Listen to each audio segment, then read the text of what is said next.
नबी अकरम जनाब मोहम्मद रसूलुल्लाह सल्लल्लाहु अलैहि वसल्लम ने अपनी पूरी जिंदगी में सबसे लंबा अगर कोई खुतबा दिया है, सबसे लंबा, सबसे बड़ा कोई खुतबा दिया है, तो उस खुतबे को हम कह सकते हैं खुतबे हज्जतुल विदा,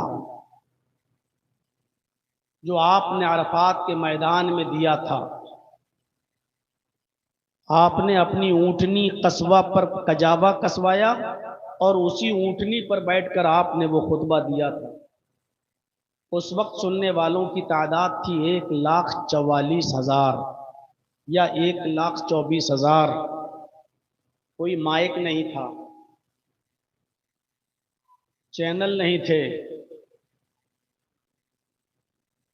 इलेक्ट्रॉनिक और प्रिंट मीडिया नहीं थी।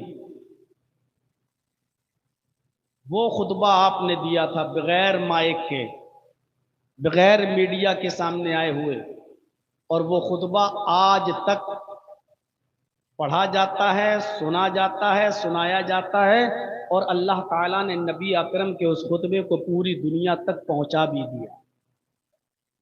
दिलों में खुलूस हो, लिल्लाहियत हो और दीन की खिदमत का जज्बा हो, तो मीडिया और इलेक्ट्रॉनिक प्रिंट चैनल इन सब के बगैर भी आवाज़ बहुत आसानी के साथ कहीं तक पहुंचाई जा सकती है। वो सबसे लंबा खुतबा था, लेकिन वो खुतबा भी 15 मिनट से ज़्यादा का नहीं। इस्लाम खुतबों से, इस्लाम लंबी चौड़ी तकरीरों से नहीं फैला। इस्लाम फैला है आला किरदार से, इस्लाम फैला है आला अखलाक से, इस्लाम फैला है नबी अकरम सल्लल्लाहु अलैहि वसल्लम की अखलाकी ज़िंदगी को देखकर, आपका किरदार देखकर, आपका करैक्टर देखकर। अल्लाह से दुआ है कि इलाहुल आलमीन हमें भी वही किरदार अपनाने की तौफीक अता फरमा और हमारे ज़रिए भी इस्लाम की नशो नुमा फरमा। मेरे भाइयों, ये जामिया सलफिया की मातहती में ये प्रोग्राम जो आपका यहाँ रखा गया है, और एक अच्छा इदारा बन चुका है, और बच्चे इस इदारे से फारिग भी हो रहे हैं। इल्म का एक सरचश्मा है। अल्लाह रब्बुल आलमीन इसको हरा भरा रखे और हासिदीन के हसद से बचाए। इसी मदरसे में एक दौर था कि मौलाना मोहम्मद इस्माइल साहब भी इसी मदरसे के सदर मुदर्रिस रह चुके हैं। और जब भी मेरा जो प्रोग्राम हिरनपुर में होता था, तो मैं मुस्लिहुद्दीन साहब के यहाँ रुकता था। वो 5 मिनट ही के लिए सही, 10 मिनट के लिए सही, लेकिन मौलाना मोहम्मद इस्माइल साहब हमसे मुलाकात के लिए ज़रूर आते थे। वो आकर कहते भी थे कि मैं काफ़ी बीमार हूँ, जर्जीस में ज़्यादा देर स्टेज पर नहीं बैठ सकता और आपको वक्त लास्ट में मिलेगा, इसलिए मैं उतनी देर स्टेज पर नहीं रह सकता, इसलिए मैं आपके पास मिलने के लिए चला आया ताकि आपसे मुलाकात हो जाए। वो बेचारे 10 मिनट 5 मिनट के लिए ज़रूर हमसे मुलाकात के लिए आते थे, एक कप चाय बैठ कर पीते थे। आज वो हमारी नज़रों के सामने नहीं हैं, हमारे सामने नहीं हैं, अल्लाह की रहमत को प्यारे हो चुके। उनकी इल्मी काबिशें, उनके ज़रिए पढ़ाए गए बच्चे जब जब भी तकरीरें करेंगे, तहरीरें लिखेंगे, दावत व तबलीग का फरीज़ा अंजाम देंगे, इंशाअल्लाह शेख मोहम्मद इस्माइल रहमतुल्लाह अलैह के लिए सदक़े जारिया होगा, उनको सवाब पहुँचेगा। हमारी दुआ है अल्लाह से कि अल्लाह आलमीन मोहम्मद इस्माइल रहमतुल्लाह अलैह की कब्र को नूर से भर दे, उनके गुनाहों को माफ़ फरमा दे। बशरी लग़्ज़िशें हुई हैं तो उनके गुनाहों को माफ़ फरमा दे और आला इल्लीन के अंदर उनको जगह अता फरमा, उनको ग़रीक़ रहमत फरमा, उनके पसमानदगान को सब्र जमील अता फरमा। इल्म बाकी रहता है, इंसान तो इस दुनिया से चला जाता है, उसने जो इल्मी कारनामे अंजाम दिए वो बाकी रहे। और इल्म की हमें और आपको बहुत सख्त जरूरत है। मैं शुरुआत तो करूंगा दीनी इल्म से, लेकिन दीनी इल्म के साथ साथ हमें दुनियावी इल्म की भी उतनी ही जरूरत है। इसलिए कोई आज हमारी तकरीर को ये न समझे कि मैं सिर्फ कुरान और हदीस का इल्म हासिल करने के लिए आपसे कह रहा हूं। हमारी बातों में अभी बातें आगे बढ़ेंगी। इल्म दीन के साथ साथ दुनियावी इल्म भी उसमें शामिल है। और जब कोई शख्स कुरान का इल्म हासिल करेगा तो उसको दुनियावी इल्म की जरूरत पड़ेगी ही पड़ेगी। बगैर दुनियावी इल्म के वो कुरान को नहीं समझ सकता। वो बातें बाद में आएंगी। इल्म की अहमियत का अंदाजा आप इस बात से लगाएं कि इल्म की अहमियत वुजदान से पता चल जाती है। अब आप समझ रहे होंगे ये वुजदान कौन सी बला है। अपने आप से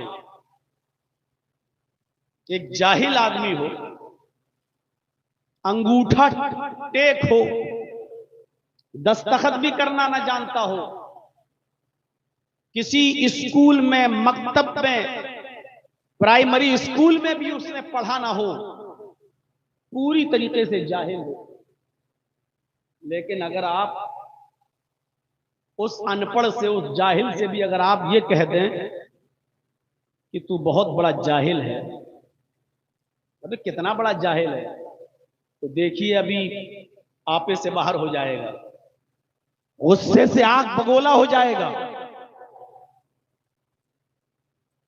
टूट पड़ेगा आपके ऊपर, मुझे जाहिल कैसे कहा। और फिर वो अपनी असली की हालत पे आ जाएगा, बे तू जाहिल, तेरा बाप जाहिल, तेरा खानदान जाहिल, मुझे जाहिल कहता है। इससे आप अंदाजा लगा सकते हैं कि एक जाहिल को भी अपनी निस्बत जहालत की तरफ एक्सेप्ट नहीं है, मंजूर नहीं। एक जाहिल भी ये गवारा नहीं करता कि उसको कोई जाहिल कहे, लेकिन उसी जाहिल से अगर आप ये कहें कि माशाअल्लाह आप तो काफी पढ़े लिखे लग रहे हैं, क्या बात करते हैं, आपकी बातों में इल्म टपकता है, आप तो बहुत पढ़े लिखे लगते हैं, माशाअल्लाह आपका लहजा, आपके बात करने का अंदाज बड़े से बड़े पढ़े लिखे को फेल कर देता है, आप तो बहुत पढ़े लिखे लगते हैं। आपको गले लगा लेगा, घर पे रोटी खिलाने का दिल होगा तो पराठा खिलाएगा आपको, क्योंकि आपने उसकी तारीफ कर दी। अब आपको चाय नहीं पिलाएगा, कॉफी पिलाएगा। भले ही वो जानता है कि मैं अनपढ़ हूं, जाहिल हूं, लेकिन आपने उसकी निस्बत इल्म से जोड़ दी। आपने उसको अच्छा पढ़ा लिखा कह दिया कि आप तो बहुत पढ़े लिखे लगते हैं। आप अंदाजा लगा लीजिए, इल्म की अहमियत का अंदाजा वजदान से लगता, अपने आप से लग सकता है। जाहिल को भी जाहिल कहना गवारा नहीं, सुनना गवारा नहीं। वो भी चाहता है कि लोग मुझे बहुत बड़ा आलिम समझें या मुझे पढ़ा लिखा समझें, वो भी यही तसव्वुर करता है। इल्म की अहमियत ये है। अल्लाह ताला ने दुनिया में हर इंसान को दिमाग देकर भेजा है। जो पैदा होता बच्चा वो भी दिमाग लेकर आता है, सबके पास दिमाग है, लेकिन ये दिमाग तन्हा काफी नहीं है। जैसे हर बच्चा जो पैदा होता है उसके पास आंखें भी होती हैं, आपके पास भी आंखें हैं, हमारे पास भी आंखें हैं। अब सवाल किया जाए किसी से कि आंखों का काम क्या है, आंखें क्या करती हैं, तो आप कहेंगे आंखों का काम देखने का है। सब यही जवाब देंगे, आंखों का काम देखने का है। लेकिन मैं अगर आपसे ये कहूं, अगर आंखों का काम देखने का है और आंख देखने का काम करती है, जर्जीस के सामने जितने लोग इस जामिया सल्फिया के ग्राउंड में बैठे हुए हैं, सब दिखाई दे रहे हैं, थोड़ी देर के लिए जनरेटर बंद कर दिया जाए, लाइटें बंद कर दी जाएं, ट्यूबलाइट ऑफ कर दी जाएं और बिल्कुल अंधेरा कर दिया जाए, तो ना आप मुझे देख पाएंगे ना मैं आपको देख पाऊंगा। अगर आंख का काम देखने का है तो फिर आंख ये काम करना बंद क्यों कर देती है? भाई आंख तो देखने का काम करती है, लेकिन लाइट बंद कर दी जाए तो ना आप हमें नजर आएंगे ना मैं आपको नजर आऊंगा। तो इसका मतलब यह हुआ आंख देखने का काम तो करती है, लेकिन इस आंख को भी खारिजी रोशनी की, आउटसाइड से भी एक रोशनी की जरूरत है। जब तक वो रोशनी इस आंख को नहीं मिलेगी, आंख भी देखने का काम नहीं कर सकती। इसी तरीके से दिमाग का काम सोचने का है, लेकिन तन्हा दिमाग काफी नहीं है। इस दिमाग को भी सोचने और समझने के लिए खारिजी चीज की जरूरत है, और वो चीज है इल्म। जिस तरह आंख खारिजी रोशनी के बगैर देख नहीं सकती, उसी तरीके से ये हमारी अक्ल, हमारा दिमाग बगैर इल्म के उसके असली नताइज तक नहीं पहुंच सकता। इस दिमाग को भी अक्ल की जरूरत है। इसीलिए कुरान करीम ने बार बार कहा है, अफला याकिलून अफला ताकिलून, क्या तुम्हें अकल नहीं है, क्या तुम्हें शऊर नहीं है, क्या तुम अकल से काम नहीं लेते हो, क्या तुम गौर व फिक्र नहीं करते हो?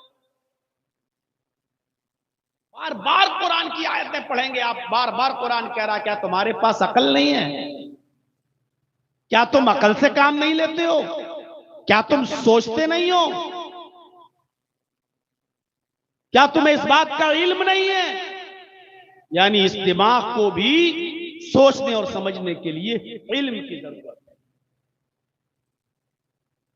और इल्म की अहमियत का अंदाजा आप इस बात से लगाएं कि नबी अकरम सल्लल्लाहु अलैहि वसल्लम जब इस दुनिया में आए, बावजूद इसके कि आप पढ़े लिखे नहीं थे, आप उम्मी थे, अनपढ़ थे।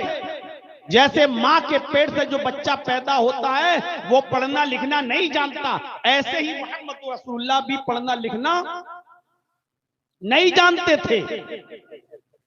पैदा हुए तो 2 महीने पहले बाप का इंतकाल हो चुका, 6 साल के हुए तो मां भी इस दारे पानी से कूच कर गई, 8 साल के हुए तो दादा भी खैराबाद कहकर चले गए, दादा भी इस दुनिया में न रहे, पढ़ाए कौन? और जिस माहौल में आप पैदा हुए अरब के मक्के में, उस वक्त मक्के के इल्म की पोजीशन, इल्म का स्टेटस ये था कि पूरे मक्के में 17 या 18 लोगों से ज्यादा कोई पढ़ना लिखना नहीं जानता। पूरे मक्के के अंदर पढ़ने लिखने का रवाज नहीं था। जैसे मां के पेट से बच्चा पैदा होता है, उन लोगों को उसी तरीके से अनपढ़ रहने में फख्र होता था कि मैं वैसे हूं उम्मी, वो अपने आप को उम्मी कहलाते थे। कुरान ने मोहम्मद रसूलुल्लाह को भी फरमाया कि हमने उम्मियों के अंदर एक रसूल भेजा, उन्हीं में से हुवल्लज़ी बअस फिल उम्मीईन रसूलन मिनहुम, अल्लाह वो है कि जिसने अनपढ़ों के अंदर एक रसूल भेजा, उन्हीं में से, उम्मियों के अंदर एक रसूल भेजा, उन्हीं में से। इससे पता चलता है कि अरब का मिजाज और मक्के का मिजाज अनपढ़ रहने का था। पूरे मक्के में 17 और 18 से ज्यादा, 17 या 18 लोगों से ज्यादा कोई पढ़ना लिखना नहीं जानता था। लेकिन आपको इल्म से इतनी मोहब्बत थी, नबी बनने के बाद, रसूल बनने के बाद आपको इल्म से ऐसा शौक़ था, आपको इल्म से ऐसी मोहब्बत थी कि आप इल्म की ज्यादती की दुआएं मांगा करते थे और पढ़ा करते थे, रब्बी ज़िदनी इल्मा, इलाहुल आलमीन मेरी इल्म में ज्यादती अता फरमा। अल्लाह के नबी उठते बैठते चलते फिरते ये दुआ पढ़ते रहते थे, और रब्बी ज़िदनी इल्मा, अल्लाह मेरे इल्म में ज्यादती अता फरमा। नबी होकर, रसूल होकर आप इस दुआ को पढ़ा करते थे, रब्बे ज़िदनी इल्मा। जो बच्चे मदरसों में पढ़ते हैं और जो स्कूलों में पढ़ते हैं, कॉलेज में पढ़ते हैं, उन बच्चों को भी इस दुआ को अपना वजीफा बनाना चाहिए।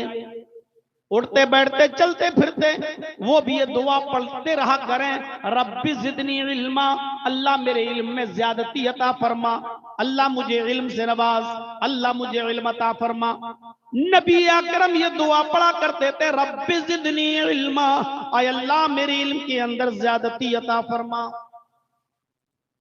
फर्ज नमाजों के बाद जो दुआएं पढ़ी जाती हैं, फर्ज नमाजों के बाद जो दुआएं पढ़ी जाती हैं, उन दुआओं में एक दुआ अल्लाह के नबी सल्लल्लाहु अलैहि वसल्लम ने ये भी सिखलाई कि लोगों तुम ये दुआ पढ़ा करो, अल्लाहुम्मा इन्नी अस्अलुका इल्मन नाफिआ व रिज़्क़न तय्यबा व अमलन मुतक़ब्बला। इल्म की अहमियत का अंदाजा आप लगाइए।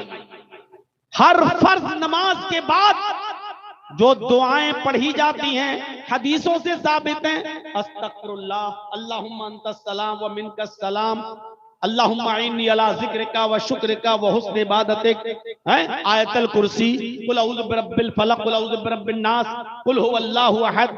जो दुआ, ला इलाहा इल्लल्लाह वहदहु ला शरीका लह, लहुल मुल्क व लहुल हम्द व हुवा अला कुल्लि शैइन कदीर, जो ये दुआएं पढ़ी जाती है फर्ज नमाजों के बाद, उन्हीं फर्ज नमाजों के बाद अल्लाह के नबी ने ये भी दुआ बताई कि ये दुआ भी पढ़ा करो, अल्लाहुम्मा इन्नी अस्अलुका इल्मन नाफिआ, आय अल्लाह मैं तुझसे सवाल करता हूं ऐसे इल्म का जो नफा बख्श हो, ऐसा इल्म अता फरमा जो नफा दे, जो प्रॉफिट लाभ पहुंचाए, हमें ऐसे इल्म से नवाज जो नफा बख्शे, व रिज़्क़न तय्यबा, और अल्लाह ऐसा रिस्क हमें अता फरमा जो पाकीज़ा हो, हलाल रोज़ी अता फरमा। दिन भर में 5 मर्तबा अगर कोई शख्स ये दुआ पढ़ेगा तो हराम रोजी की तरफ कभी बढ़ेगा? कितना इल्म से उसको नवाजा जाएगा। आय अल्लाह मुझे ऐसा इल्म अता फरमा जो नफा बख्श हो, व रिज़्क़न तय्यबा, और ऐसा रिज़्क़ अता फरमा जो हलाल हो, जो पाकीज़ा हो, व अमलन मुतक़ब्बला, और ऐसे अमल की मुझे तौफीक दे जो काबिल कबूल हो, जो भी अमल करूं वो कबूल हो जाए। ऐसा अमल हम ना करें जो कबूल ही ना हो। ऐ अल्लाह मुझे ऐसे अमल करने की तौफीक अता फरमा जो शर्फ कबूलियत बख्शा जाए, जो हम करें और फौरन कबूल हो जाए। ये दुआ सिखलाई मोहम्मद रसूलुल्लाह ने। उस शख्स ने ये दुआ बताई जो खुद अनपढ़ था, वो जिसने कभी मदरसे में तालीम हासिल नहीं की, जिसने कभी किसी के सामने जानुए तलम्मुस तह नहीं किया, उसने हमें ये दुआ।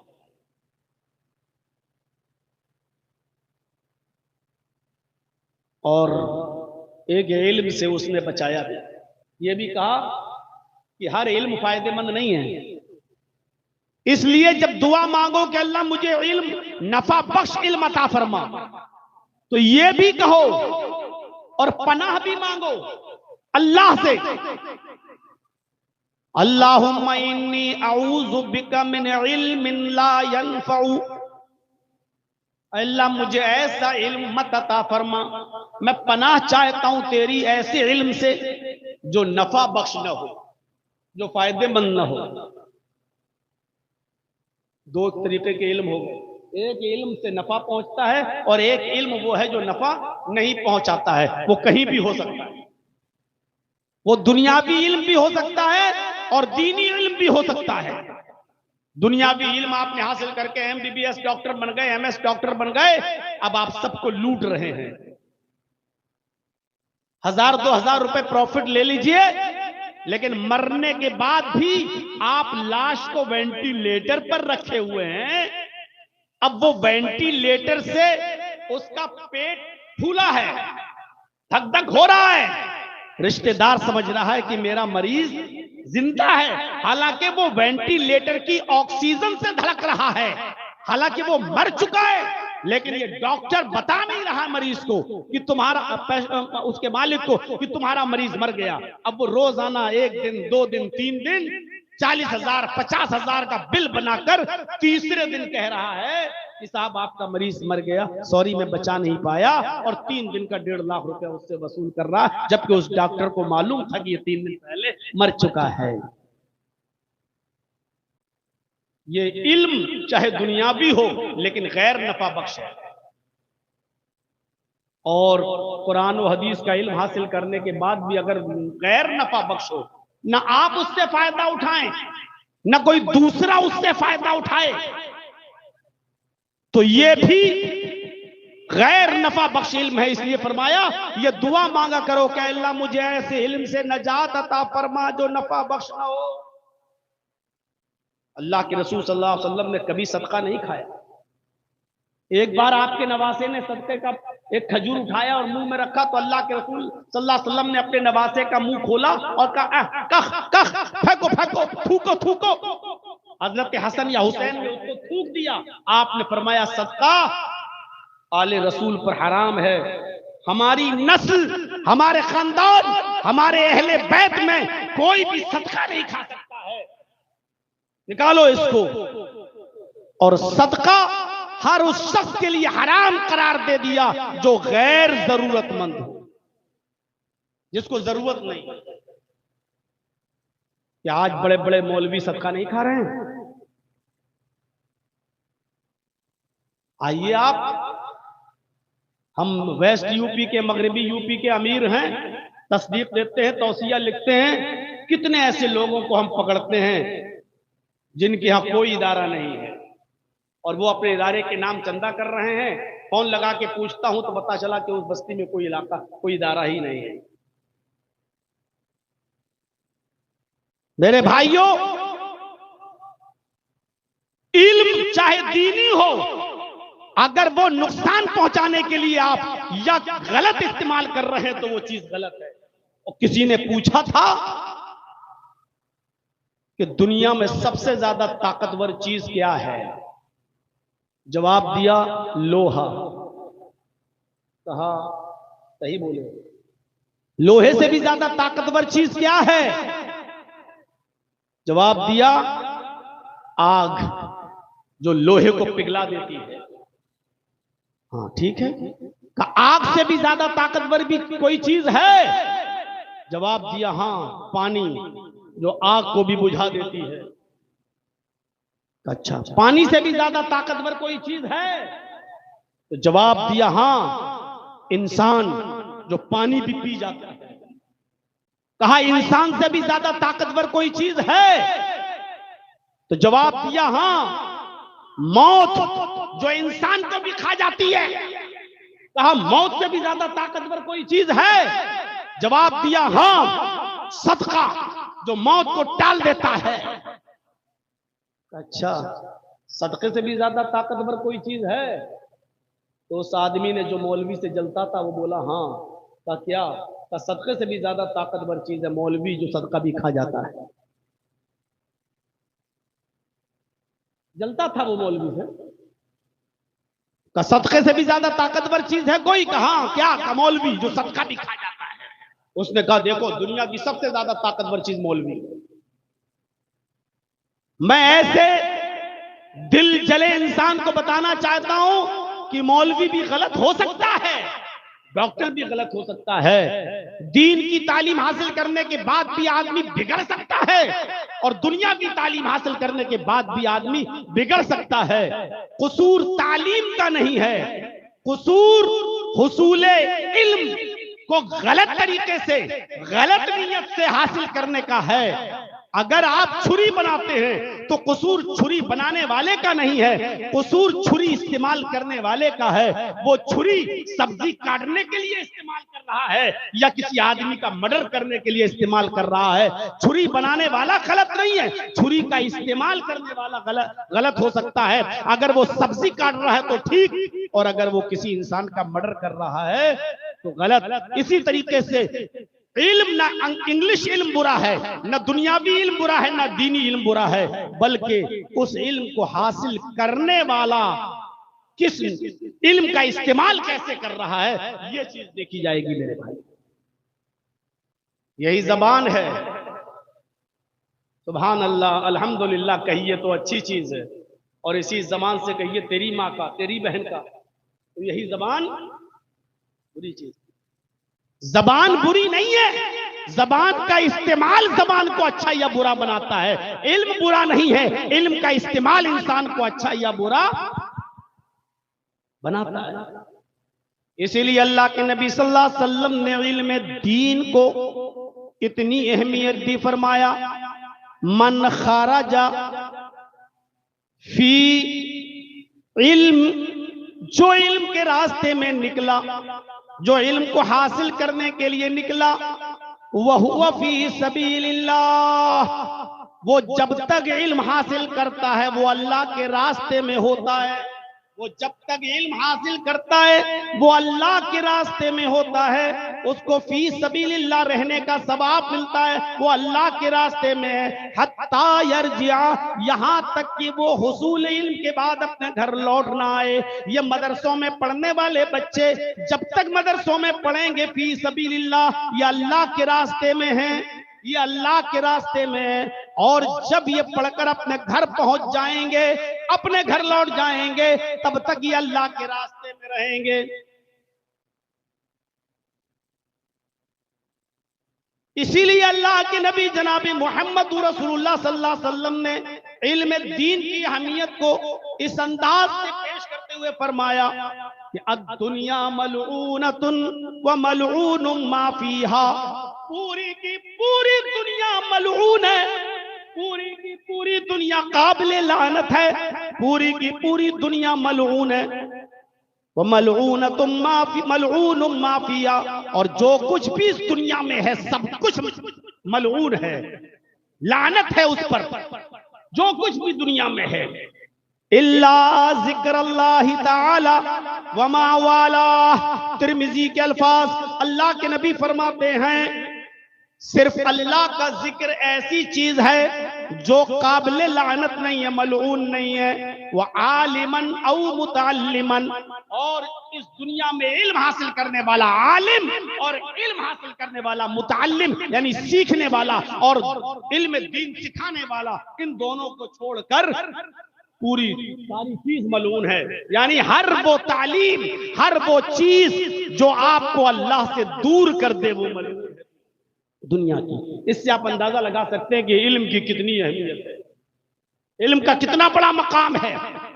एक हदीस में अल्लाह के नबी फरमाते हैं इन्नल्लाह व मलाइकतहु व अहलस समावाति वल अर्ज़, अल्लाह भी, फरिश्ते भी, और जितनी मखलूक दुनिया में रहती है, अहलस समावाति वल अर्ज़, आसमान वाले भी और जमीन वाले भी, ये सब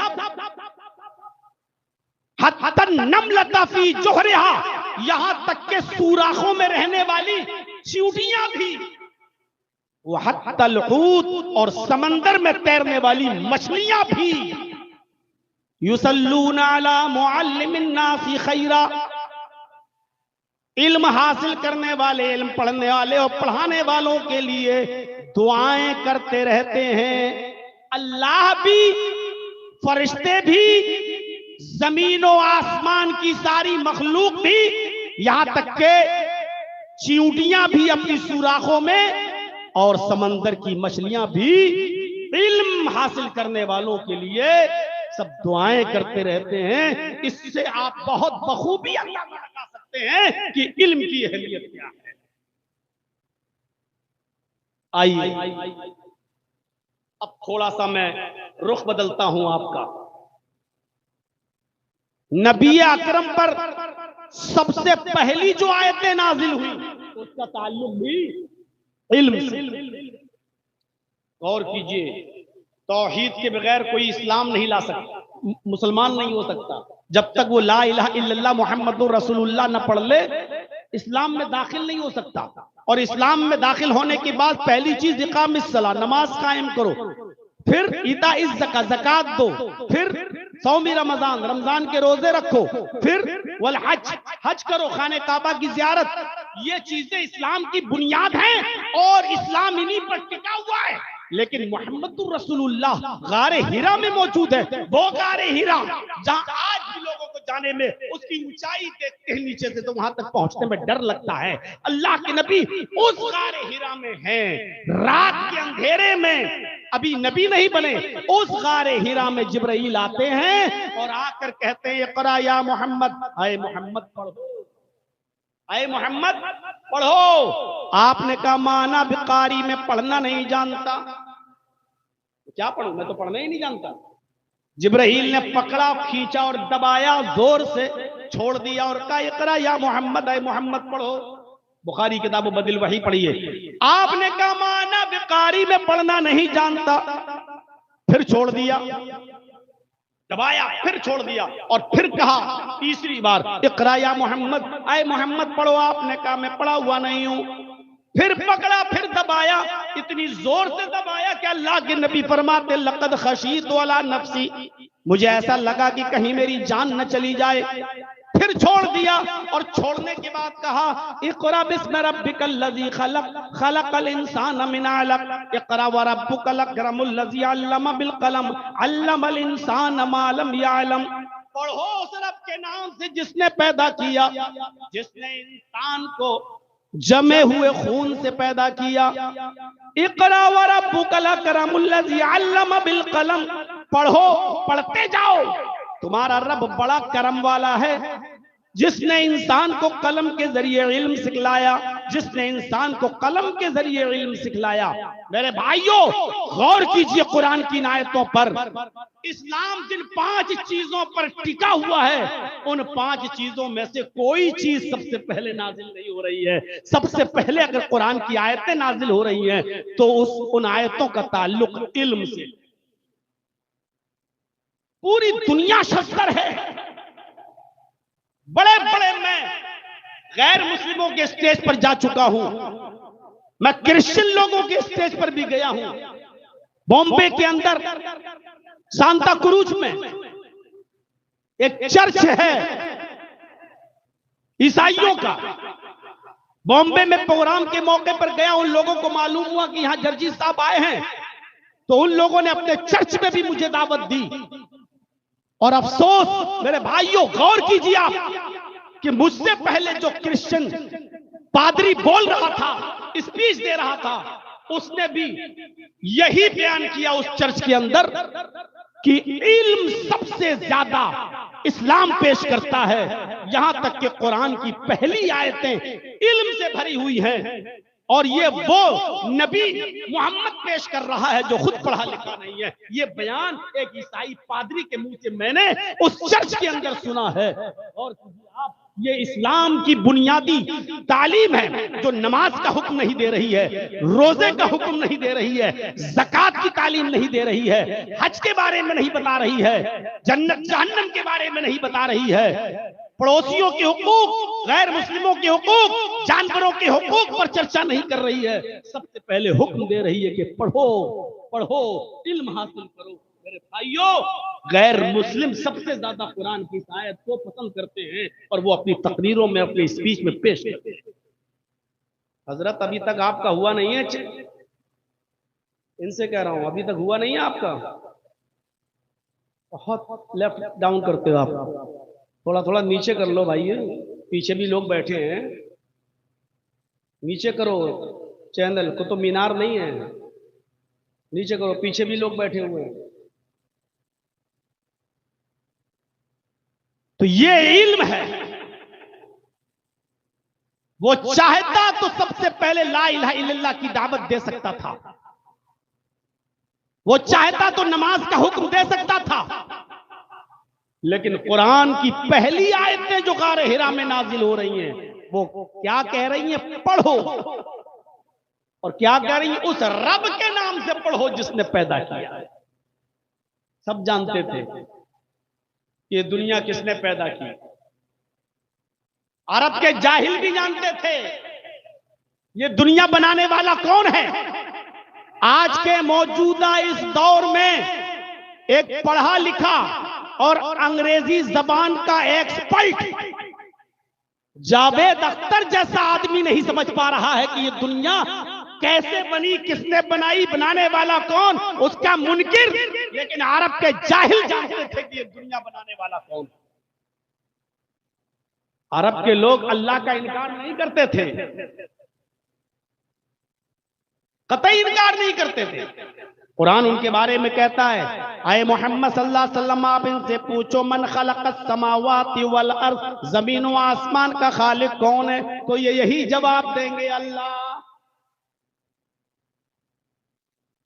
इनसे पूछो कि आसमान से बारिश कौन बरसाता है, ये यही जवाब देंगे अल्लाह। इनसे पूछो कि युखरिजुल हय्य मिनल मय्यति व मिनल मय्यति, इनसे पूछो कि जिंदा से मुर्दा को और मुर्दा से जिंदा को कौन निकालता है, अंडे से मुर्गी का बच्चा और मुर्गी से अंडा, जानदार से बेजान चीज और बेजान से जानदार चीज कौन निकालता है, तो ये यही जवाब देंगे अल्लाह। अल्लाह का इनकार नहीं करते थे, वो भी जानते थे कि एक छोटी सी सुई और माचिस का खोखला जब बगैर किसी बनाने वाले के नहीं बन सकता, तो ये जमीन, ये आसमान, ये चांद, ये सितारे, ये सूरज, ये सैयारे, ये कहकशाएं बगैर बनाने वाले के कैसे वजूद में आ जाएगा, बगैर बनाने वाले के कैसे अमल में आ जाएगा। अरब के लोग भी जानते थे कि ये दुनिया ऐसे ही नहीं बन गई, ये चांद, ये सूरज, ये सितारे, ये सैयारे, ये आसमान से बारिश ऐसे ही नहीं बन गई, इनका बनाने वाला कोई है। इसलिए का पढ़ो उस रब के नाम से जिसने पैदा किया। ये सबसे पहले कुरान की आयतें नाजिल हुई और हमें तालीम से जोड़ रही हैं, इल्म से जोड़ रही हैं। ये इल्म बढ़ता गया, लोग तालीम हासिल करते गए। अब आगे का मरहला देखिए, जंग होती है, जंगे बद्र। उस जंगे बद्र के अंदर 70 काफिर मारे जाते हैं और 70 ही काफिर कैद किए जाते हैं। अब मैं रुख बदल रहा हूं, दीनी तालीम के बारे में सुन लिया, अब आइए ये दीन ही, यही कुरान और हदीस हमें दुनियावी तालीम की तरफ भी मोड़ रहा है। इसलिए ये कहना कि सिर्फ दीनी तालीम ही का हुक्म है कुरान में, ये गलत है। ये कहना कि सिर्फ इस्लामी तालीम का हुक्म है कुरान और हदीस में, ये गलत है। मेरे भाइयों, आज भी मैं ऐसे बहुत से मदरसों को जानता हूं, पूरा हिंदुस्तान घूमता हूं, बहुत से मदरसों को जानता हूं जहां ना इंग्लिश पढ़ाई जाती है, ना कुरान और हदीस के अलावा कोई चीज नहीं पढ़ाई जाती है, ना हिंदी है, ना वहां इंग्लिश है, ना मैथ है, कुछ नहीं है वहां। सिर्फ अरबी किताबें, उसका तर्जमा, यही पढ़ाया जाता है। पूछा गया आप सिलेबस चेंज क्यों नहीं करते, तो कहा नहीं, दुनियावी तालीम से हमें क्या मतलब, ये बच्चे पढ़ लिख कर फिर दुनिया की तरफ जाएंगे तो दीन की खिदमत नहीं करेंगे। मेरे भाइयों, उन मदरसों से जब बच्चे पढ़कर निकलते हैं और स्टेशन पर जब उनको रिजर्वेशन कराना होता है तो रिजर्वेशन फार्म नहीं भर पाते हैं, वो बच्चे अपना फार्म दूसरों को दे देते हैं। 8 साल और 10 साल मदरसे में पढ़ने के बाद भी रिजर्वेशन फार्म नहीं भर पाते। लोग उनको जाहिल समझते हैं कि मदरसे में पढ़ने वाले बच्चे जाहिल। हमारा नजरियाती इख्तिलाफ किसी से हो सकता है, लेकिन शमाइल नदवी जैसे लोग भी मौजूद हैं तो मदरसे से पढ़ के निकले, नदवा के फारिग हैं, लेकिन इंग्लिश में उन्होंने अपने बाप जावेद अख्तर तक को हरा दिया। वो इंग्लिश जिसको फख्र था उस पर, यूएस और यूके जब जाता था जावेद अख्तर, तो वहां के लोग भी उसकी इंग्लिश सुनकर हड़बड़ाते थे और डिक्शनरी खोल के देखते थे कि जावेद अख्तर को इतनी अच्छी इंग्लिश इंडिया में रहने के बाद कहां से आ जाती है। ऐसा पढ़ा लिखा और अंग्रेजी का ज्ञानी और अंग्रेजी जानने वाला आदमी शमाइल नदवी की एक अंग्रेजी नहीं समझ पा रहा है और बार बार पूछ रहा है, साहब ये आप कोई आसान जुमले इस्तेमाल नहीं कर सकते हैं क्या, आप इसको थोड़ा सा आसान जुमलों में नहीं बोल सकते हैं। मैं आपका सही बात तो यह है कि मैं आपकी ये इतनी डिफिकल्ट इंग्लिश समझ नहीं पा रहा हूं। मदरसे के बच्चे जब दुनियावी इल्म हासिल करने पे आते हैं तो दीन के साथ साथ दुनियावी इल्म में भी पुख्ता होते हैं। मेरे भाइयों, हमारा उनसे नजरियाती इख्तिलाफ हो सकता है, लेकिन इस बात में मैं उनसे सहमत हूं कि दीन के साथ साथ दुनियावी इल्म भी हासिल करना इंतहाई जरूरी है। और हमें अपने मुल्क में रहना है तो दीन के साथ साथ दुनिया को भी लेकर चलना पड़ेगा। कुरान हमें कहीं नहीं रोकता है कि दीन के साथ साथ आप दुनिया भी इल्म हासिल न करें, बल्कि अल्लाह ने फरमाया आखिरत भी मांगो और दुनिया भी मांगो। ये नहीं कहा, दुनिया को मलून कह दिया, लेकिन ये नहीं कहा कि दुनिया को छोड़ दो, बल्कि कहा कि दुनिया में भी बहुत सी अच्छी चीजें हैं, उनको लो, पकड़ो, हासिल करो। एक दुआ सिखलाई अल्लाह ने। जिन लोगों ने उम्रा किया होगा उनको मालूम होगा कि मुस्तलजिम से लेकर हजरे अस्वद जहां मौजूद है, इस कोने से लेकर इस कोने तक हजरे अस्वद तक आते वक्त जोर से हर आदमी को यही दुआ पढ़ना पड़ती है, चाहे वो उम्रा करने गया हो, चाहे वो हज करने गया हो, उसको ये दुआ पढ़ना पड़ती है, रब्बना आतिना फिद दुनिया हसनतन व फिल आखिरति हसनतन व क़िना अज़ाबन नार।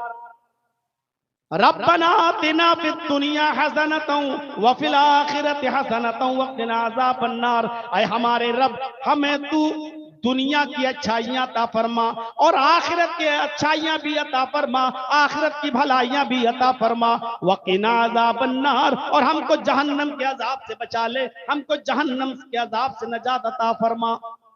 अल्लाह ने तो दुआ सिखलाई बाकायदा कि दुनिया भी हासिल करो और आखिरत की तमन्ना भी करो। अल्लाह आखिरत की भलाइयां अता फरमा, आतिना फिद दुनिया हसना, और दुनिया की भलाइयां भी अता फरमा, और इसको दुआ करार दिया, ये दुआ मांगा करो। आप दुनिया के बगैर आखिरत नहीं बना सकते। वो मौलवी होंगे जो कहते होंगे दुनिया छोड़ दो, दुनिया से बिल्कुल कतई ताल्लुक हो जाओ। अरे आप बगैर दुनिया के चल ही नहीं सकते, लेकिन दुनिया को जरूरत के तहत इस्तेमाल करो। मैं इसकी एक मिसाल देता हूं, आपकी अकल में आएगी वो मिसाल। आपके पास झोपड़ी है, घर नहीं है रहने के लिए, सऊदीया चले गए, दुबई चले गए, गल्फ कंट्री चले गए, 5-6 साल वहां काम किया, आपने कमाया, मेहनत करके लाए, अब आपको लगा कि अब हमारे पास पैसा हो गया, घर बनवाओ। अब आप अपने गांव में आके घर बनाते हैं, तो ईमानदारी के साथ बताइए, आप जब अपना घर बनाते हैं तो उसी घर में टॉयलेट बनाते हैं कि नहीं बनाते? हालांकि आप टॉयलेट में 24 घंटे नहीं रहते, लेकिन टॉयलेट भी आपके घर का एक हिस्सा है। आप टॉयलेट में जाते भी हैं, आपको पेशाब लगा, आपको लेटरिन की हाजत है, तो आप जाते भी हैं और थोड़ी देर बैठते भी हैं उसमें, 5 मिनट 10, चाहे कितना खूबसूरत टॉयलेट बना लो आप, लेकिन आप 5, 10, 15 मिनट से ज्यादा उसमें नहीं रहेंगे। आप उसमें खुशबू भी लगा लो, सब कुछ लगा लो, लेकिन आप उस टॉयलेट में 5, 10, 15 मिनट से ज्यादा आप नहीं रहेंगे। फिर आपको निकलना है, क्या टॉयलेट को घर से बाहर निकाल दोगे? नहीं निकालोगे। क्यों? क्योंकि वो आपकी जिंदगी का एक हिस्सा, आपके घर का एक हिस्सा है। लेकिन टॉयलेट को आप जरूरत के वक्त इस्तेमाल करते हैं, हर वक्त नहीं। दुनिया की यही मिसाल है। आप जिस तरह टॉयलेट को नहीं निकाल सकते हो, आप दुनिया से कतई ताल्लुक नहीं हो सकते हो। जिस तरह जरूरत के तहत आपको टॉयलेट इस्तेमाल करना पड़ता है, उसी तरीके से जरूरत के तहत आपको दुनिया का इस्तेमाल करना पड़ेगा। आपको उसका इस्तेमाल करना पड़ेगा। अब कोई ये कहे कि दुनिया छोड़ दो, तो ये बिल्कुल ऐसे ही है कि घर में टॉयलेट ना बनाओ, टॉयलेट हटा दो। आप नहीं हटा सकते, भले ही वो आपकी जरूरत का हिस्सा 24 घंटे उसमें नहीं रहते, उसी तरीके से आपको भी इस दुनिया में हमेशा नहीं रहना है। हमें और आपको आखिरत का सफर करना है, लेकिन आखिरत में अपना घर बनाने के लिए इसी दुनिया में भेजा गया है। इस दुनिया को हमें इस्तेमाल करना पड़ेगा, तौअन औ करहन, चाहे खुशी से इस्तेमाल करो और चाहे आप बददिली से इस्तेमाल करो, लेकिन इस्तेमाल करना पड़ेगा। मेरे भाइयों सुनिए, ये दुआ सिखलाई अल्लाह तबारक व तआला ने हुसूल दुनिया की, कि दुनिया में जो अच्छाइयां उनको हासिल करो। जंगे बद्र होती है, 70 काफिर मारे जाते हैं और 70 कैद कर लिए जाते हैं। आपने उन काफिरों को जो कैद किए गए मारा नहीं, उनको कत्ल नहीं किया। इस्लाम से पहले जितने भी मजहब इस दुनिया में मौजूद थे, जब कोई कैदी जंग में पकड़ा जाता था तो उन कैदियों को, उन असीरों को मार डाला जाता था, उनको कत्ल कर दिया जाता था। मोहम्मद रसूलुल्लाह ने इंसानियत का सबक सिखाया। आपने फरमाया जो कैदी जंग में पकड़े जाएं उनके साथ अच्छा सलूक करो, उनको खिलाओ पिलाओ और जुर्माना लेकर, माले फिदिया लेकर उनको छोड़ दिया करो। ये सिर्फ इस्लाम की तालीम है, सिर्फ इस्लाम की तालीम। इससे पहले किसी मजहब की तालीम नहीं थी। गुलाम बनाया जाता था इंसानों को, गुलाम। मोहम्मद रसूलुल्लाह से पहले लोगों को गुलाम बनाया जाता था और उनके साथ बुरा सलूक किया जाता था। खुद हमारे हिंदू भाइयों के अंदर भी गुलामों को के साथ बुरा सलूक, यहां तक कि सिर्फ ब्राह्मणों को, ऊंची जाति वालों को एक फौकियत, श्रेष्ठता दर्जा दिया गया और ब्राह्मणों के अलावा जितनी भी कौमें हैं वो सब नीची कौम हैं। और उन तमाम लोगों के लिए आज भी मनुस्मृति में लिखा हुआ है कि ये सब ब्राह्मणों की खिदमत के लिए पैदा हुई हैं, ये सिर्फ ब्राह्मणों की सेवा के लिए पैदा हुई हैं। आज भी मनुस्मृति के उसी आधार पर देश की राष्ट्रपति द्रौपदी मुर्मू जैसी दलित औरत को आज तक राम मंदिर का दर्शन करने की परमिशन नहीं दी। साफ तौर पर लिखा है कि दलित ये ब्राह्मणों की सेवा करने के लिए पैदा हुआ। ये इस्लाम जब आया तो मोहम्मद रसूलुल्लाह सल्लल्लाहु अलैहि वसल्लम ने गुलामी को खत्म किया। आपने ऐसी सजाएं मुतय्यन की कि उन सजाओं में गुलाम को आजाद करने का तरीका भी बताया, किसी तरीके से लोग गुलामी से आजादी पाएं। मसलन रोजे की हालत में अगर कोई शख्स अपनी बीवी से हमबिस्तरी कर ले, रोजे की हालत में अगर अपनी बीवी से हमबिस्तरी कर ले तो उसकी सजा इस्लाम ने यह बताई कि वो रोजा तो उसका टूट गया, वो रोजा उसको पूरा करना ही पड़ेगा, लेकिन इसके अलावा अब उसके लिए 3 सजाएं और मुतय्यन की। उन 3 सजाओं में पहली सजा यह बताई कि वो एक गुलाम आजाद करे। देख रहे हैं, ताकि इस जुर्म को जो इसने किया है इसकी सजा जब भुगतेगा, एक गुलाम आजाद करेगा तो कम से कम एक गुलाम को तो आजादी मिलेगी, एक आदमी तो इंसानों की गुलामी से छूटेगा। या इसी तरीके से कोई शख्स अपनी बीवी से कह दे अंत अलैया का ज़हर उम्मी, तू मुझ पर मेरी मां की तरह हराम हो गई, जा आज के बाद मैं तुझे हाथ नहीं लगाऊंगा। अब वो शख्स अगर ये चाहता है कि मैं अपनी बीवी को अपनी बीवी बनाऊं, मैंने इसको मां बोलकर बहुत बड़ा जुर्म किया है, तो अब वो अपनी बीवी बनाने से पहले एक गुलाम आजाद करेगा। ये गुलाम को आजाद करने की शुरुआत इस्लाम ने बताई है। ऐसी ऐसी सजाएं मुतय्यन की हैं कि उन सजाओं में गुलाम को आजाद करना। जब 70 कैदी गिरफ्तार किए गए तो अल्लाह के नबी ने फरमाया हम इनको छोड़ने के लिए तैयार हैं, जुर्माना दो, माले फिदिया दो और ले जाओ, माले फिदिया दो और ले जाओ। बहुत से लोग अपने अपने रिश्तेदारों को छुड़ा लाए, इतना माल दिया, चलो जाओ ले जाओ। सिर्फ 10 काफिर ऐसे रह गए, 70 में 60 छोड़ दिए गए। सिर्फ 10 काफिर ऐसे रह गए जिनके रिश्तेदारों के पास माल नहीं था, जो अल्लाह के रसूल को माल देकर अपने कैदियों को छुड़ा लाएं। तो अल्लाह के नबी ने उन कैदियों से कहा कि तुम्हारे रिश्तेदारों के पास माल नहीं है और तुम भी जाना चाहते हो, कि हाँ जाना तो चाहते हैं लेकिन माल नहीं है। आपने फरमाया तुम्हें कौन सी जबान आती है अरबी के अलावा? उन्होंने जवाब दिया कि मुझे अरबी के अलावा अबरानी जबान आती है। अबरानी जबान, अबरानी।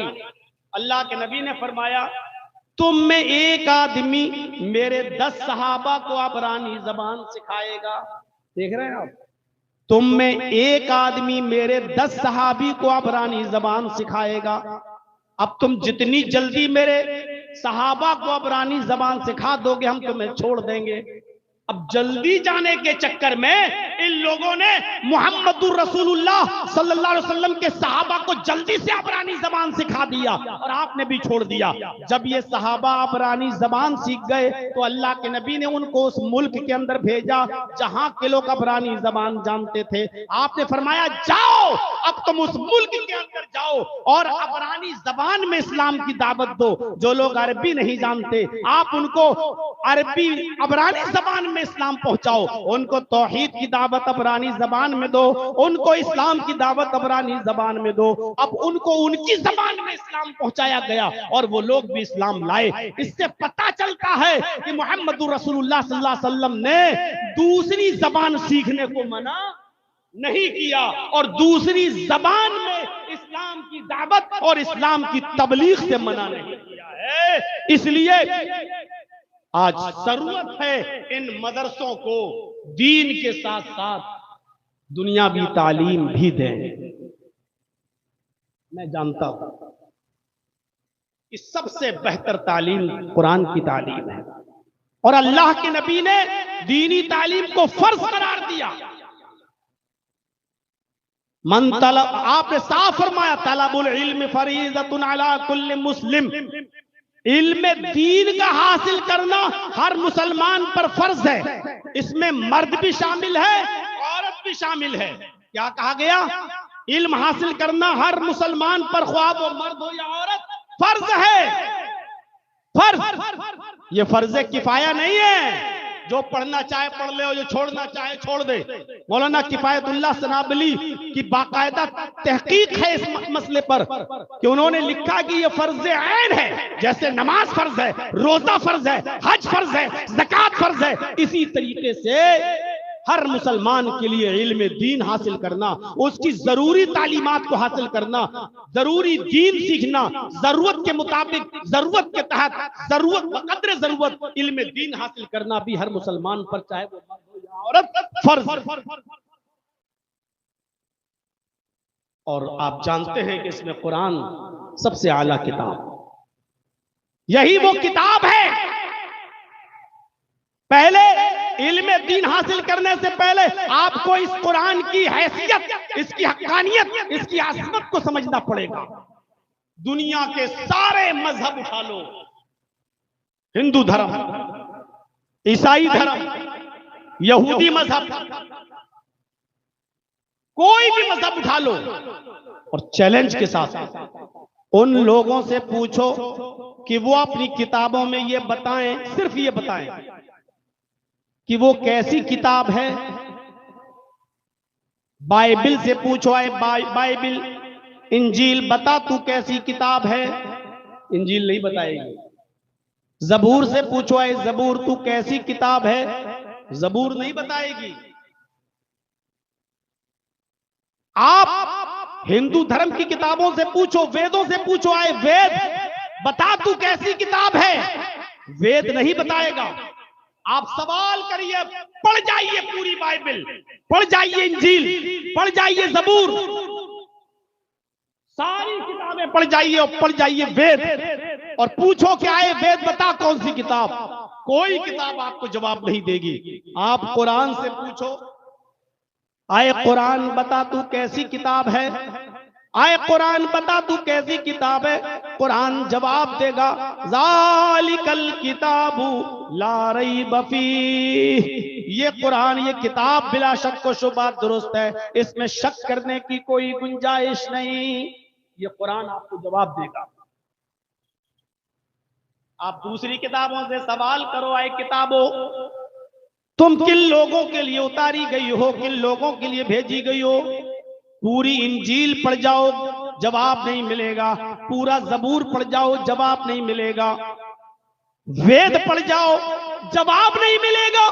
आप कुरान से पूछो कि आए कुरान बता तू कैसे, तू किन लोगों के लिए आया है, तुझे किन लोगों के लिए उतारा गया है, कुरान जवाब देगा हुदल लिल मुत्तकीन, ये कुरान अल्लाह से डरने वाले लोगों के लिए हिदायत है, मुत्तकीन के लिए हिदायत है। ये कुरान अल्लाह से डरने वाले लोगों के लिए हिदायत है। कुरान आपको हर सवाल का जवाब देगा। आप दूसरी किताबों से पूछो, आए किताबों बताओ तुम किस महीने में उतरी। अल्लाह की कसम इंजील नहीं बताएगी कि वो किस महीने में उतरी। जबूर जवाब नहीं देगी कि वो किस महीने में उतरी। हिंदू भाई अपने वेदों को पढ़ के नहीं बता पाएंगे कि वो किस महीने में उतरे हैं, किस महीने में नाजिल हुए, या वेद व्यास जी ने उनको किस महीने में लिखा है, नहीं बता पाएंगे। आप मुसलमानों से पूछो, कुरान से सवाल करो, आए कुरान बता तू किस महीने में नाजिल हुआ, किस महीने में उतारा गया। तो कुरान आपको इस बात का जवाब देता हुआ नजर आएगा।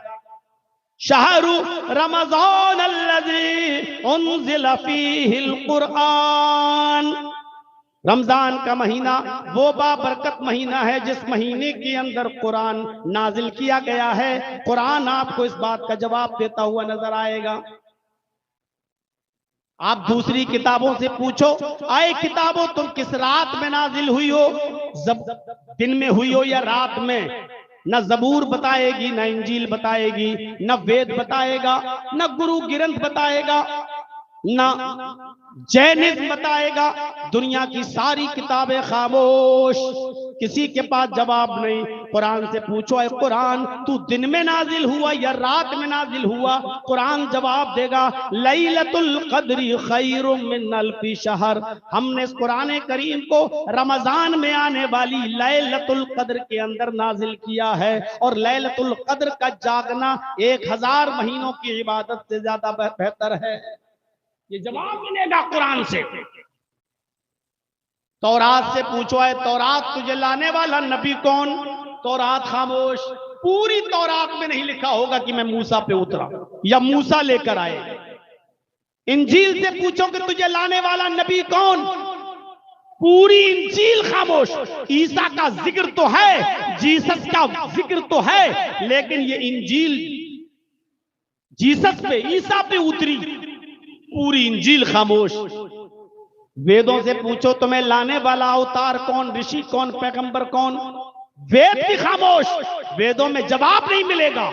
आप कुरान से सवाल करो, आए कुरान तुझे कौन लेके आया है, तू किसके ऊपर नाजिल किया गया है, कुरान जवाब देगा नुज़्ज़िला अला मुहम्मद। ये इल्म खुदाबंदी को लेकर मोहम्मद रसूलुल्लाह नाजिल हुए हैं। ये कुरान मोहम्मद पर उतारा गया है। रसूलुल्लाह मोहम्मद रसूलुल्लाह के क़ल्ब अतहर पर नाजिल किया गया है। ये कुरान जवाब देता हुआ नजर आएगा। दूसरी किताबों से पूछो, आए किताबों क्या तुम्हारे अंदर चेंजिंग हुई है या हो सकती है नहीं, सारी किताबें खामोश। आप कुरान से पूछो, अरे कुरान क्या तेरे अंदर भी तब्दीली मुमकिन है, क्या तू भी बदली जा सकती है जैसे और किताबें बदल गई। कुरान जवाब देगा नहनु नज़्ज़लना ज़िक्रा व इन्ना लहू लहाफ़िज़ून। हम ही ने इस कुरान करीम को नाजिल किया है और हम ही इसकी हिफाजत फरमाएंगे। यानी कुरान जिंदगी भर कभी तब्दील नहीं हो सकता है। कयामत की सुबह तक तमाम सेहूनी और सल्जूकी ताकतें आ जाएं, लेकिन कुरान का जबर जेर तो दूर, कुरान का नुक्ता भी नहीं बदल सकती। एक साहब उठे थे कुरान बदलने के लिए, सुप्रीम कोर्ट में एप्लीकेशन दी थी कुरान की 40 आयतों को निकाला जाए, ये जिहाद के लिए उकसाती हैं। सुप्रीम कोर्ट ने एप्लीकेशन को खारिज कर दिया और 1 लाख रुपए का जुर्माना भी लगा दिया। ऐसी एप्लीकेशन लेकर आते हो। चला था कुरान को बदलने, अल्लाह ने उसी को बदल दिया, वसीम रिजवी से त्यागी बना दिया। चला था कुरान बदलने, वही बदल गया। अभी सुनने में आया है कि जिस मठ वाले ने उसको मंत्र मंत्र पढ़ाए थे, वहां के लोगों ने कह दिया इसके मरने के बाद हम इसको भैया शमशान घाट में नहीं जलाएंगे, हमारा शमशान घाट अपवित्र हो जाएगा, नापाक हो जाएगा। और उसके घर वाले और उसके समाज के लोगों ने लखनऊ में पहले ही कह दिया है कि अब ये हमारे कब्रिस्तान में भी दफन नहीं किया जाएगा, इसके लिए कोई एंट्री नहीं। देख रहे हैं आप, न वो शमशान घाट पे अब जलाया जाएगा, न उसको कब्रिस्तान में दफन किया जाएगा। चला था कुरान बदलने, अल्लाह ने उसकी हैसियत ये कर दी, न खुदा ही मिला न विसाले सनम, ना इधर का हुआ ना उधर का। मेरे भाइयों, बदल दिया उसको, उसकी हैसियत देख लो अब क्या जो भी कुरान को बदलने की कोशिश करेगा मिट जाएगा, सफ़े हस्ती से तास-तास हो जाएगा। कुरान करीम का एक जबर जेर तो छोड़ो, एक नुक्ता भी नहीं बदल सकता है। इन्ना नहनु नज़्ज़लना ज़िक्रा व इन्ना लहू लहाफ़िज़ून। हम ही ने इस कुरान करीम को नाजिल किया, हम ही इसकी हिफाजत फरमाएंगे। ये बच्चे जो कुरान पढ़कर फारिग हुए, अजीज तलबा, तुमने मामूली चीज हासिल नहीं की है, तुमने उस कुरान को हासिल किया है। इस कुरान के नुज़ूल से पहले मक्का उम्मुल खबाइस था, बुराइयों की जड़ था। कोई बुराई ऐसी नहीं थी जो मक्का में ना होती हो, लेकिन जब कुरान मक्के में नाजिल हुआ तो अल्लाह ने कुरान की बरकत से मक्का को उम्मुल कुरा बना दिया, तमाम बस्तियों की मां बना दिया। कुरान के नाजिल होने से पहले रमजान का महीना एक आम महीना था, जैसे मुहर्रम का महीना, सफर का महीना, रबीउल अव्वल का महीना एक आम महीना था, रमजान का महीना भी। लेकिन जब अल्लाह ताला ने कुरान को रमजान के महीने में नाजिल किया तो कुरान के नुज़ूल की बरकत से अल्लाह ने रमजान के महीने को सैयदुश शुहूर बना दिया, तमाम महीनों का सरदार। शहरु रमजान अल्लज़ी उन्ज़िला फ़ीहिल कुरान। आप और दिनों में नमाजें पढ़िए, एक नमाज का सवाब 10 नमाज के बराबर, रमजान में 1 रकात का सवाब 70 रकात के बराबर। अल्लाह ने रमजान के महीने की इबादतों को बढ़ा दिया, इसलिए कि इस महीने के अंदर कुरान नाजिल हुआ। कुरान जिस महीने में नाजिल हुआ अल्लाह ने उसको सैयदुश शुहूर बना दिया। कुरान जिस शहर में नाजिल हुआ अल्लाह ने उसको उम्मुल कुरा बना दिया। कुरान रमजान के जिस महीने की जिस रात में नाजिल हुआ अल्लाह ने उस रात को भी मामूली रात नहीं रहने दिया। लैलतुल क़द्र खैरुम मिन अल्फि शहर, 1000 महीने की इबादतें एक तरफ और उस रात की इबादत एक तरफ। 1000 महीनों को डिवाइड कीजिए 12 से। एक महीने में 12, एक साल में 12 महीने होते हैं ना, 12 से डिवाइड कीजिए, 83 या 84, 83 या 84 साल बनते हैं। एक रात का जाग लेना 83 या 84 साल की इबादत से बढ़कर, ये कुरान की बरकत, ये कुरान का करिश्मा, ये कुरान की खैरो बरकत है मेरे भाइयों। ये कुरान जो जिब्रील लेके आए, जिब्रील तौरात भी लाए, इंजील भी लाए, जबूर भी लाए, लेकिन जिब्रील का मकाम आम फरिश्ते की तरह था। जिब्रील का दर्जा कोई नहीं था, बस वो भी एक आम फरिश्ता थे। लेकिन जब कुरान लेकर आए और मुहम्मदुर रसूलुल्लाह के क़ल्ब अथर पर नाजिल किया गया तो कुरान की बरकत से अल्लाह ने जिब्रील को सैयदुल मलाइका बना दिया, तमाम फरिश्तों का सरदार बना दिया। अब जिब्रील मामूली फरिश्ता नहीं रहे, बल्कि अल्लाह ताला ने सैयदुल मलाइका बना दिया, तमाम फरिश्तों का सरदार बना दिया। कुरान जिस नबी के ऊपर उतरा अल्लाह ने उस नबी को इमामुल अंबिया, तमाम पैगंबरों का इमाम बना दिया, तमाम पैगंबरों का इमाम। और शॉर्ट में एक जुमला कह दूं, कुरान जो पढ़ते हैं या कुरान जो पढ़ाते हैं दुनिया की सबसे बेहतरीन मखलूक। अल्लाह के रसूल ने कहा खैरुकुम मन तअल्लमल कुरान व अल्लमह, तुम में सबसे बेहतर लोग वो हैं, सबसे अच्छे लोग वो हैं जो कुरान को खुद सीखते हैं और दूसरों को सिखाते हैं। सीखने वाले भी सबसे अच्छे और सिखाने वाले भी सबसे अफजल। और करो इस सफ़े हस्ती पर, बहुत से लोग केमिस्ट्री भी पढ़ाते हैं, फिजिक्स भी पढ़ाते हैं, बायो भी पढ़ाते हैं, साइंस भी पढ़ाते हैं, मैथ भी पढ़ाते हैं, उनसे कोई शिकायत नहीं है मेरे भाइयों। आप गलत नहीं करते हैं, अच्छी बात है, लेकिन दुनिया के सबसे बेहतर इंसान वो हैं जो कुरान सीखते भी हैं और सिखाते भी हैं। इसलिए कि जो कुरान सीखेगा, जो सिखाएगा, उसका ऑटोमेटिकली ताल्लुक उसका कांटेक्ट फिजिक्स से भी होगा, केमिस्ट्री से भी होगा, फलकियात से भी होगा, बायो से भी होगा, साइंस से भी होगा, मैथ से भी होगा, क्योंकि कुरान तमाम उलूम का सरचश्मा है। सारे उलूम कुरान से निकलते हैं मेरे भाइयों। एक मैथ का जानकार जब कुरान पढ़ता है तो पूरा कुरान उसको मैथमेटिक्स की किताब नजर आती है। एक साइंस का जब कुरान पढ़ता है तो उसको पूरा कुरान साइंस की किताब नजर आती है। एक बायो पढ़ने वाला जब कुरान को पढ़ता है तो उसको पूरा कुरान बायो नजर आता है। मेरे भाइयों, कुरान सारे उलूम का सरचश्मा है। जिसने पढ़ा इज़्ज़ समाउन फतरत, जब आसमान फट जाएगा, तो माहिर फलकियात ने रिसर्च करके कहा कि कुरान बिल्कुल सच्ची किताब है, एक दिन आसमान फटेगा।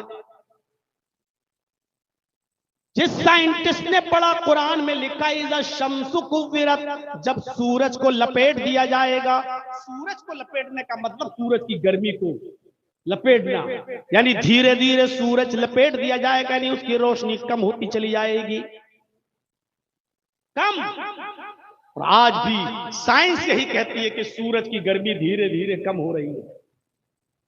और जितनी गर्मी सूरज की कम होती है, जमीन अपने ऊपर इंसानों को जिंदा रखने के लिए, अनाज और गल्ले को जिंदा रखने के लिए सूरज की मकनातीसी कशिश जमीन को उतना अपने ऊपर खींच लेती है। देख रहे हैं आप, ये आज की साइंस कह रही है। सूरज जितनी गर्मी कम करता है, जमीन उतनी गर्मी हासिल करने के लिए सूरज की मकनातीसी कशिश, सूरज की चुंबक वाली कशिश जमीन को अपने ऊपर खींच लेती है। एक दिन सूरज की गर्मी कम होते होते जब कब होती जाएगी और जमीन ऊपर की तरफ बढ़ती जाएगी, और एक दिन ऐसा आएगा कि सूरज की गर्मी बिल्कुल कम हो जाएगी और जमीन ऊपर होते होते इतने ऊपर पहुंच जाएगी कि सूरज और जमीन के दरमियान सिर्फ 1 मील का फासला रह जाएगा। इसी को अल्लाह के नबी ने फरमाया, तकूनु शम्सु यौमल क़यामत का मिक़दार मील, कयामत के दिन ये सूरज 1 मील के फासले पर होगा। सूरज अपनी गर्मी धीरे धीरे कम करता जा रहा है और सूरज की मकनातीसी कशिश इस जमीन को धीरे धीरे ऊपर की तरफ खींचती जा रही है। ये आज की साइंस ने रिसर्च करके बता दिया। 1400 साल पहले कुरान ने जो कहा था, आज माहिरीन फलकियात इस नतीजे पर पहुंच रहे हैं कि कुरान बिल्कुल सच्ची किताब है। कुरान ने 1400 साल पहले ज़कात देने का हुक्म दिया और ज़कात का जो सिस्टम बताया अल्लाह के नबी ने, हैं? आप गौर कीजिए, बहुत आसान है। साहिब हैसियत हो, इस्तिताअत हो, हमने कह दिया 40 रुपए में 1 रुपया, 100 रुपए में 2.5 रुपए, 1000 रुपए में 25 रुपए, 1 लाख में 2500 रुपए। हम बहुत आसानी के साथ इसका हिसाब किताब जोड़ के बता देंगे। लेकिन अगर कल अल्लाह ताला अडानी को या अंबानी को इस्लाम की दौलत से माला माल कर दे, तो बताइए इसकी कितनी ज़कात निकलेगी? जरा कोई जाहिल जोड़ के बताए। अब अडानी जी की करोड़ों अरबों खरबों तो है नहीं, कितनी है ये आप अंदाजा लगा सकते हैं। जब तक आप मैथ नहीं पढ़ेंगे तब तक उसकी ज़कात का हल कैसे निकालेंगे? आज आप अपने मामूली हिसाब किताब के लिए, अपनी 2, 4, 5 फैक्ट्री के हिसाब किताब के लिए आप सीए रखते हैं, चार्टर अकाउंटेंट रखते हैं। मैं ऐसे बंबई के बहुत से सेठों को जानता हूं जो अपनी ज़कात के हिसाब किताब के लिए भी सीए रखते हैं कि कितनी इनकम हुई, कितना हिसाब आया, कितनी ज़कात देना है, हमें जोड़ के बताइए। मेरे भाइयों बताओ, कुरान में आने वाली व ईताउ ज़कात, इस ज़कात के मसले को हल करने के लिए जब तक आप मैथ नहीं पढ़ेंगे ज़कात का मसला कैसे हल करेंगे? इसलिए कुरान के इल्म को हासिल करने के लिए जरूरी है कि आदमी मैथ नहीं पढ़े। कौन कहता है कि इस्लाम दुनियावी तालीम से आपको रोकती है?